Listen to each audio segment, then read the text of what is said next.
I want to welcome you guys back to another episode of Pistons Talk Podcast presented by FanDuel. We have three total segments that we'll be getting into today. But man, what is going on with these Canadian wildfires? Woke up this morning and it's like orange out there. I don't know what's going on. Hopefully, they do get these fires put out pretty soon because like the air quality is like at a 500 right now, which I'm pretty sure isn't normal. I think normal is like around 20 or 30, but crazy times in Michigan summers. They're absolutely crazy. But three total segments. Segment one, we'll be getting into some Jalen Duren news. We have two different outlets reporting on Jalen Duren's contract situation with the Detroit Pistons. The first outlet is NBA TV. Chris B. Haynes talked about it for around a minute and 20 seconds. We have an audio snippet that we'll be playing on the screen. If you guys are watching on YouTube, if you're an audio listener, we'll be playing the audio from that. Segment two, we'll be getting into Ausar Thompson, possible contract extensions with the Detroit Pistons. In segment three, we'll end the podcast with how close were the Pistons actually, making a swing for a big trade this offseason, very early on in the offseason during free agency draft, stuff like that. But let's get into segment one. So the first thing we're going to do is we're going to be playing this audio snippet from NBA TV. Now, obviously, I would love to play the video for you guys. Due to copyright reasons, I can't, but we can play the audio. So this is Chris B. Haynes talking with Isaiah Thomas, not that Isaiah Thomas, Boston Celtics Isaiah Thomas, about the latest on Jalen Duren's restricted free agency. So here's about a minute and 19 seconds of audio for you guys to listen to. Will that be the first All-Star, All-NBA guy to have to take the qualifying offer? Now, if he takes that offer, he really wants out. Yeah. Like he is fed up. He is fed up, wants out, and believes himself. Yeah. And you don't want to be there. Yeah, he doesn't want to be there. Yeah.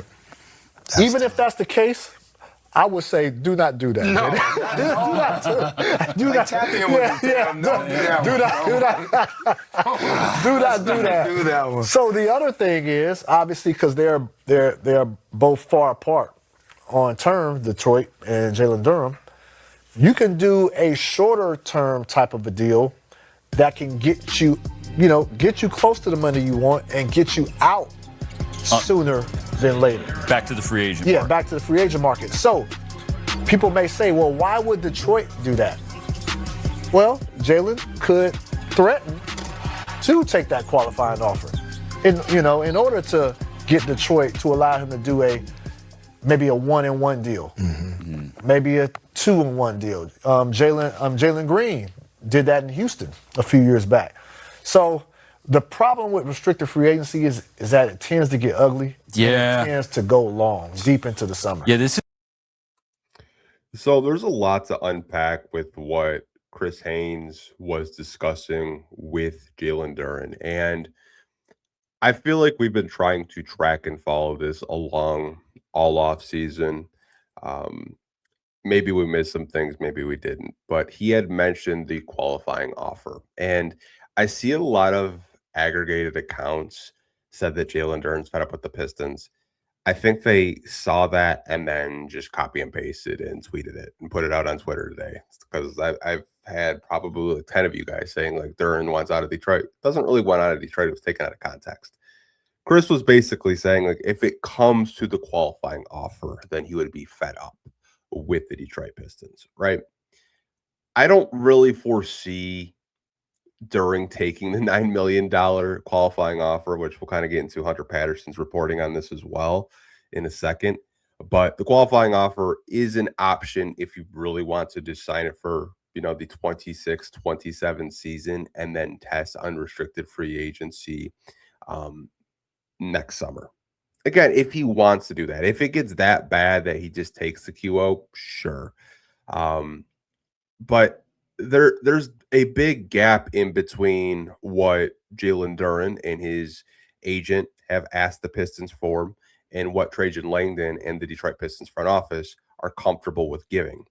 And the gap is big enough to where it's just a stalemate right now. Like nobody's budging. It's just a giant game of chicken. Who is going to get out of the road first? Who is actually going to swallow their pride a little bit and get a deal done? And this is restricted free agency. Restricted free agency can get very ugly like this. There are other players in the NBA that are going through a similar thing with Jalen Duren. Jalen Duren just happens to be one of the best free agents that's a restricted free agent this summer. And again, the gaps between wanting a max to being offered anywhere from 30 to 35, it's a big gap. It's a giant gap. So maybe there could be common ground. Maybe they could meet in the middle. I know Chris also mentioned, could Jalen Duren and his representation maybe take a shorter term deal? It doesn't have to be the 5-year uh, contract that they possibly are seeking. Like, you could do a 2+1, you could do a 3-year deal. Maybe you get the money that you want for a 2 to 3-year period, and you're happy with that. And the Pistons are able to, bring some, players in the intermediate. But I think for right now, it's just a stalemate. Like, I know he mentioned the Jalen Green, which Jalen Green's contract extension was, he didn't get the 5 years. He signed for less money, and obviously, Houston was able to trade him and Dylan Brooks to swing a Kevin Durant trade.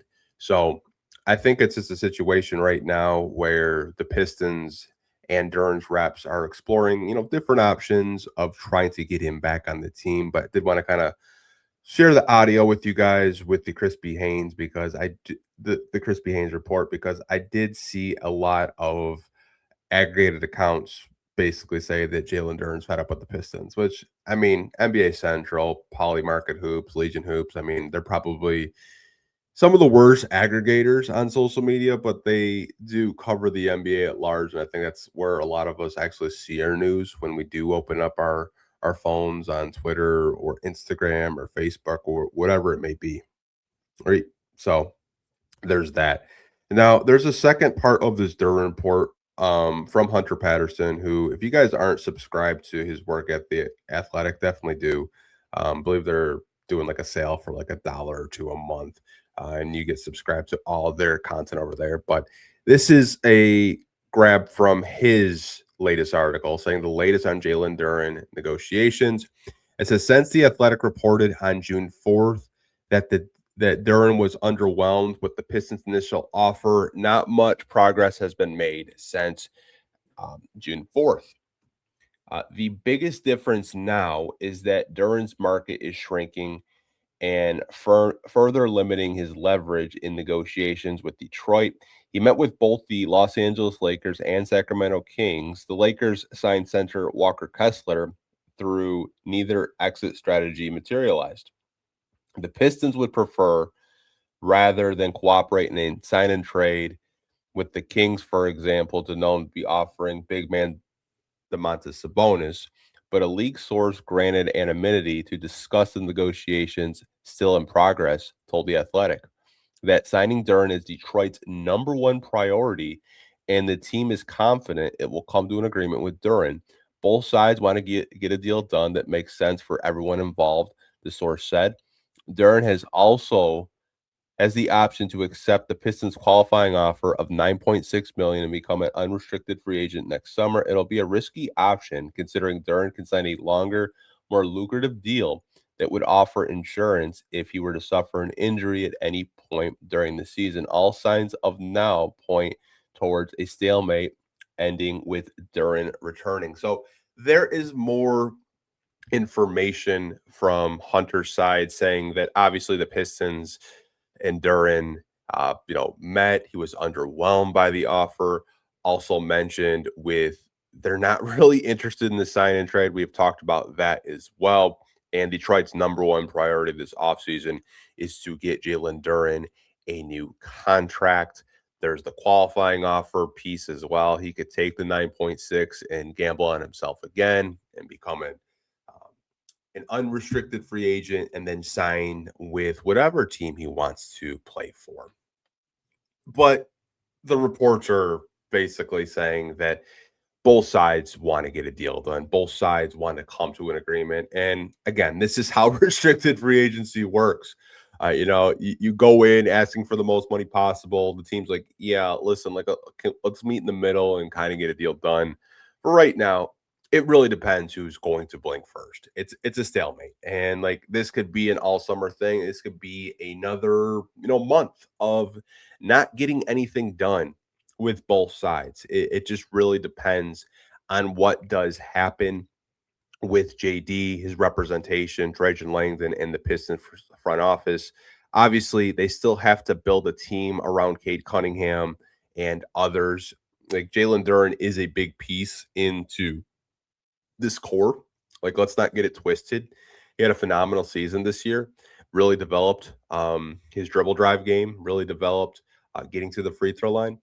But you also have to understand, like, you're trying to build a roster, a full roster, and paying him close to the max would kind of limit your window in terms of competing in the Eastern Conference of having Cade Cunningham during close to that $50 million range, and then you have Ausar Thompson also looming with extensions. And that kind of goes perfectly into segment 2, Ausar Thompson. Now, this is another part of Hunter's article, and it says how much of a priority is extending Thompson this offseason.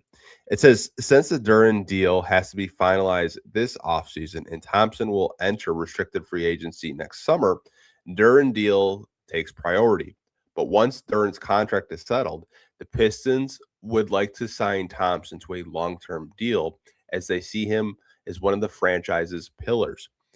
Pistons president of basketball operations, Trajan Langdon, said publicly at the end of the season news conference that they'll be working to get deals finalized with both Duren and Thompson and understand it will be expensive. So obviously with the Duren extension, that does take priority with the Detroit Pistons front office and their organization right now. I think we understand that as Pistons fans. Like, yes, these reports, they're very frustrating because you just want to see a deal get done. You're probably sick of me talking about it.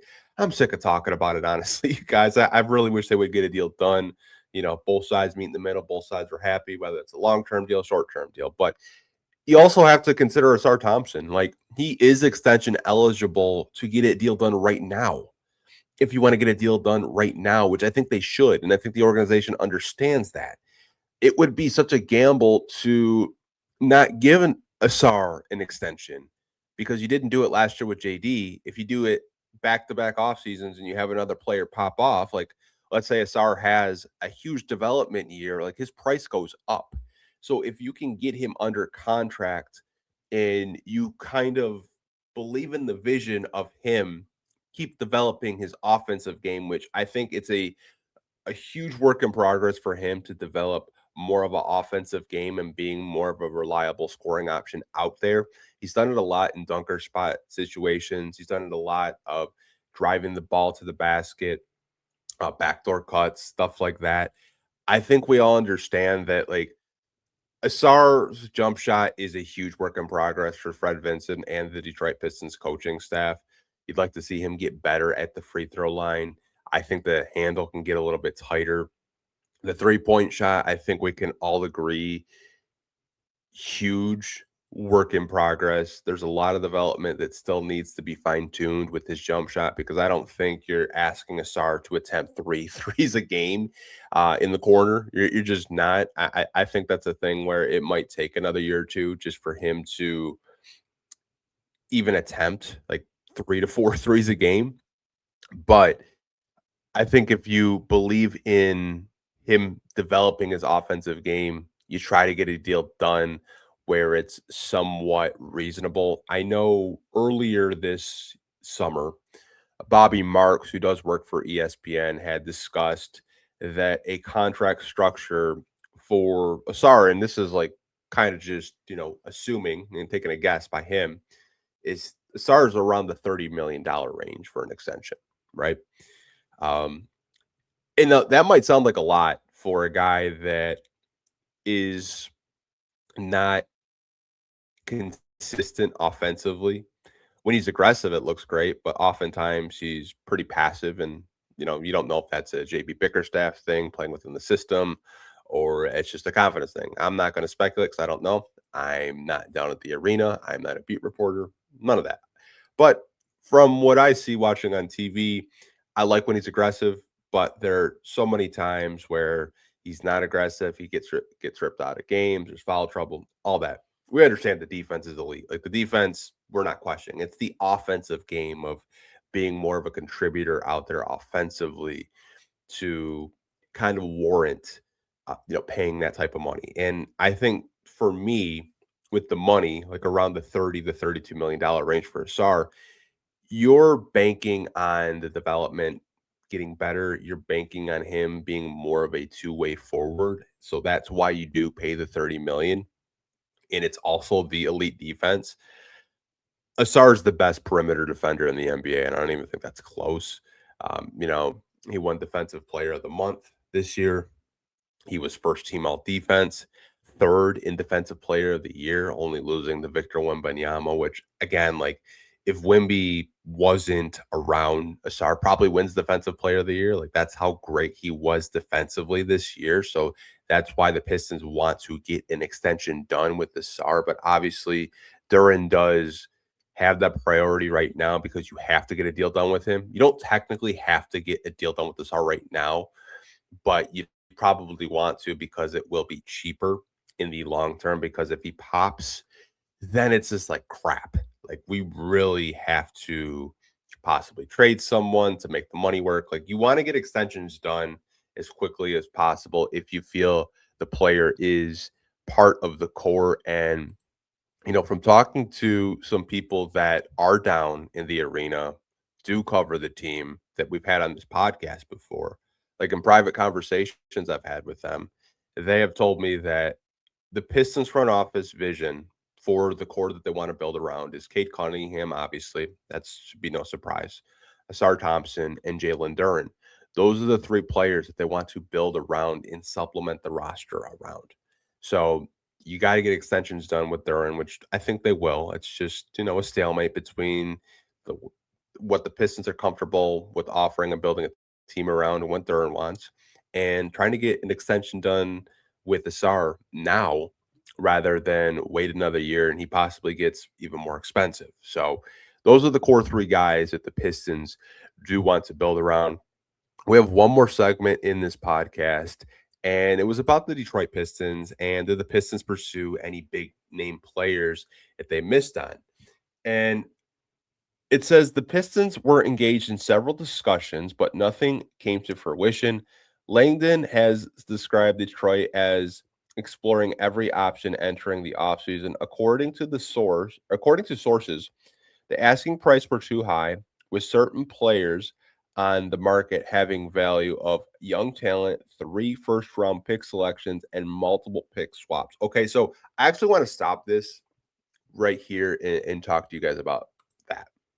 Because that, to me, the 3 first-round picks, the swaps, who had we talked about that his asking price was 3 first-round picks? And I said I would never mention his name on this podcast unless he was traded again. But it was Trey Murphy, right? It was Trey Murphy that Pelicans were asking for 3 first-round picks, possibly swaps, and young players. So I think that was a little bit too rich for the Pistons blood, but I want to get back to the graphic. But that's interesting that, young talent, 3 first-round pick selections, and multiple pick swaps.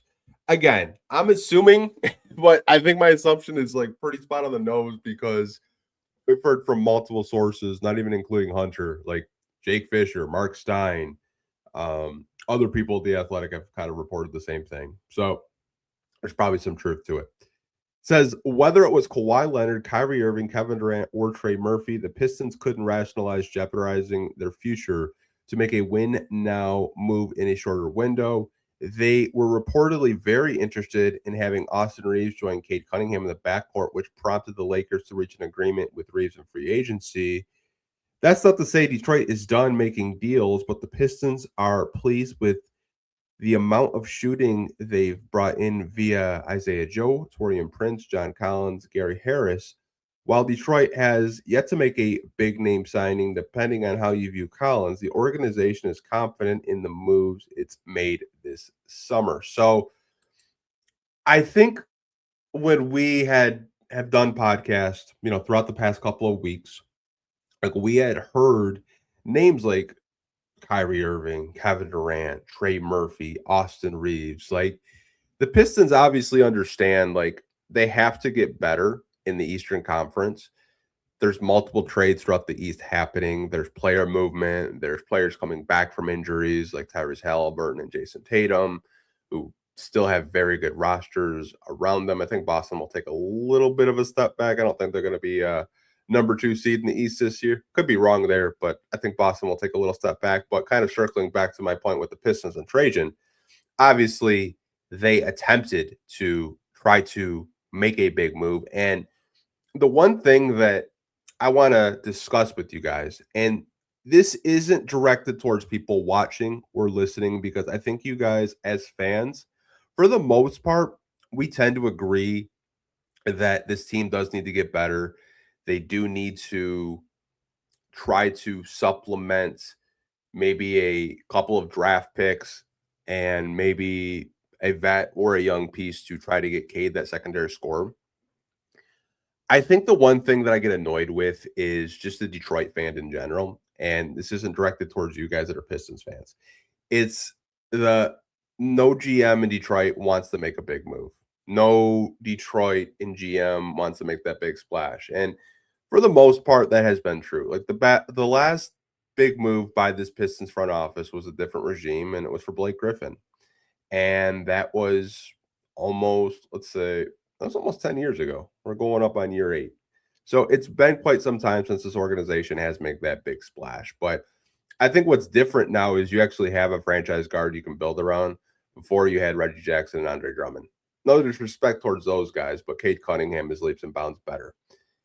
I think Trajan isn't in the same class that a lot of Detroit fans put Steve Yzerman, who's no longer going to be in a GM role.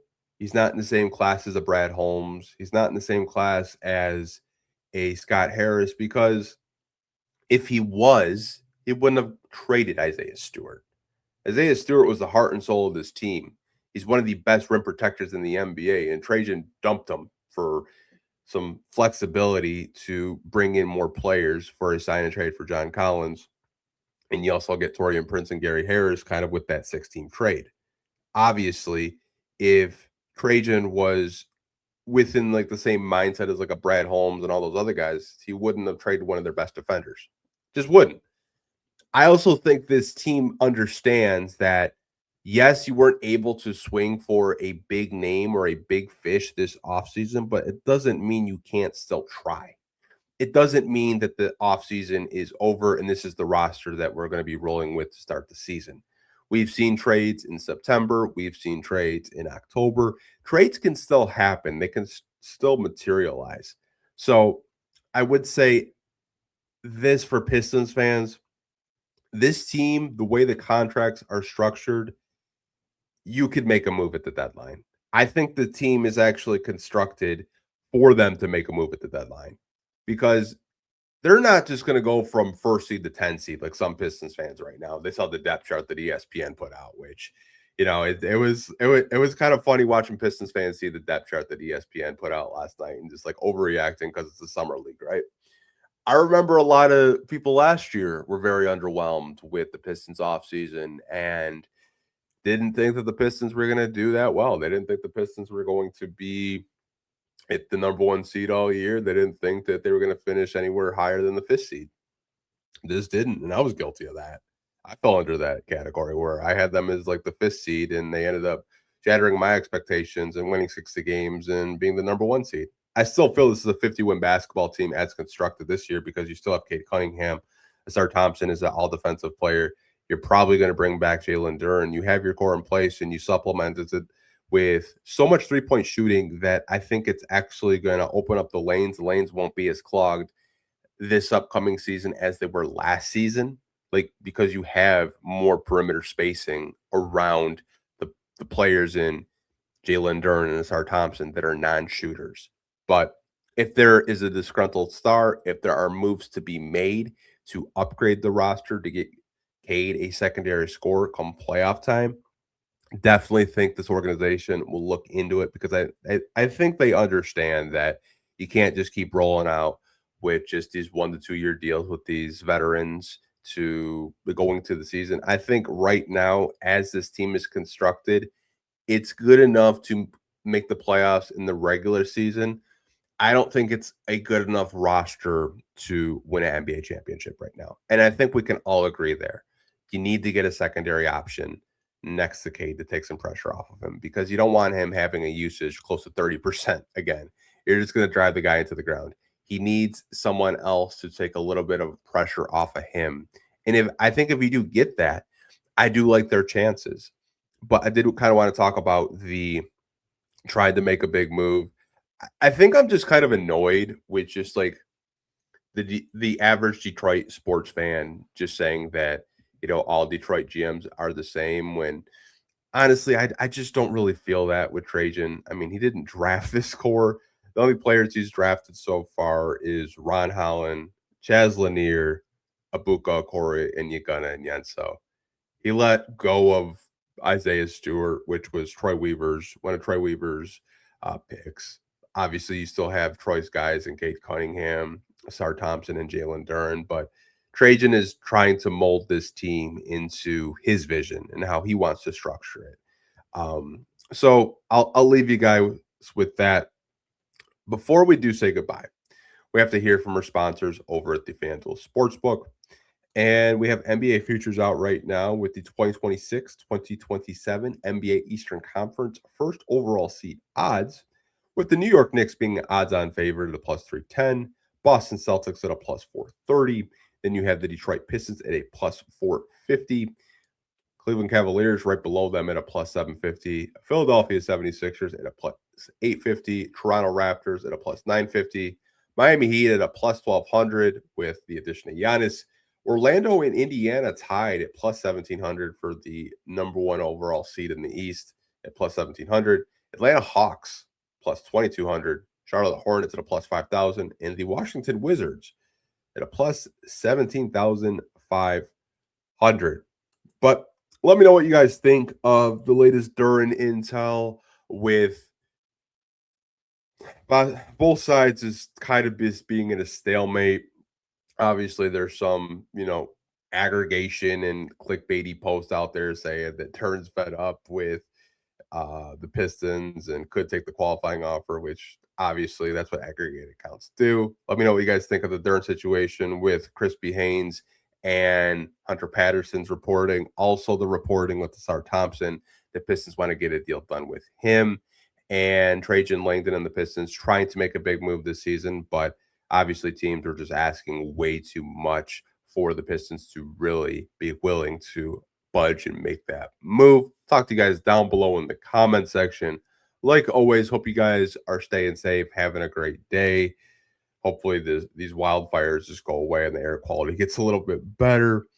But talk to you guys in tomorrow's episode, which will be a Friday episode for a post-game podcast. The Pistons' last summer league game against the Miami Heat. That'll be kind of a later podcast because the game doesn't start till 9. So probably to be doing a podcast either like at 11:30 and kind of just recapping the summer league and just kind of taking just a 30,000 foot view of it. But until next time, you guys, stay safe. And as always, go Pistons. Peace.